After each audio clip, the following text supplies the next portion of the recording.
Jack Sather is a video essayist turned game developer. After years of hard work, Jack finally released his new game, The Last 10 Days to Die. Wait a minute, this isn't the same game.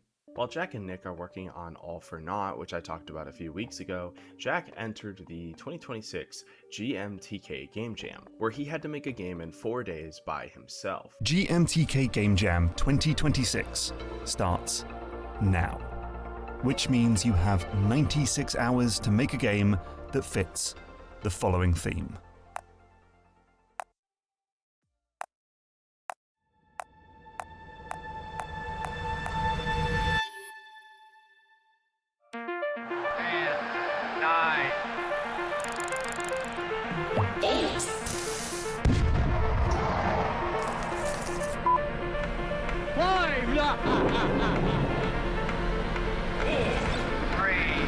Have fun. The Last 10 Days to Die can be found on itch.io. Made in Godot, we are a scruffy man who needs to survive against a wave of zombies for 10 days. I grew up playing Black Ops Zombies, so I am very excited to try this game out for myself. One thing that's fascinating about itch is that playing in the browser is occasionally an option, harkening back to the days of Flash games before Adobe killed that community. If we scroll down, we get more info about the game.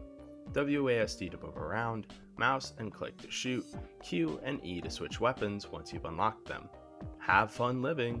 At the time of writing, this game was uploaded 6 hours ago, meaning this video could possibly be the first coverage of this game, that is unless Jack himself beats me to the punch. Jack released this HTML5 action game with no generative AI, which is very much appreciated. We support indie human art over here. On the website, one comment was made 3 hours ago stating how they loved the aesthetics, which I would agree on. This game is divided in half. On the left side you have the survivor, pistol in hand. Boxes lay in a corner next to a shovel. An Easter egg for Jack's upcoming game is parked right next to a joke. Separating the survivor from the outside world is a barrier consisting of furniture, boxes, and trash. On the right are the oncoming enemies. These zombies are out on the farm trying to break through the barbed wire. A fence funnels the herd towards you. The barbed wire and the barrier have their own life bars. Barbed wire is first, then the barrier, and if they manage to break through, you yourself have a life bar as a last defense. If that fully drains, the game is over. Night 1 has 2 varying enemies. You have normal green zombies, the base enemy that mostly spawns. However, there is a brown zombie that's twice the size of the green zombies but twice as slow as a trade-off. A nice little attention to detail is the reload UI.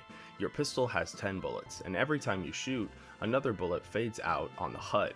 The fact that the reload UI is on the cursor itself is actually quite clever, which also helps declutter the UI as a whole during gameplay.